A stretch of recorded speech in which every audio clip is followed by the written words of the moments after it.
Last night অর্ণরাজকে নিয়ে আমরা গিয়েছিলাম সার্কাস দেখতে।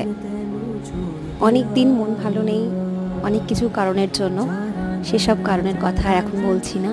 মন ভালো করার জন্য আমি, বাবা, মা, বাবুই, লক্ষ্মী পিসি, ব্রত এবং আমাদের অর্ণরাজ মানে রামা সবাই মিলে গেছিলাম সার্কাস দেখতে। খুবই ভালো লাগলো, একটা সন্ধ্যা একসাথে কাটালাম।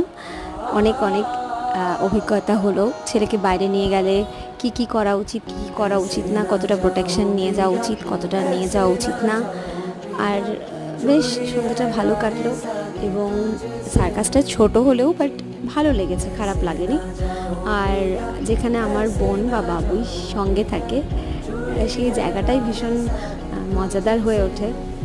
তো এটাই আর কি, এরকম ছোটো ছোটো ভিডিও আসবে, এবার থেকে ব্লগ আসবে আমার অর্ণরাজের জন্য। আবার কখনো অন্য কোনো ব্লগে দেখা হবে।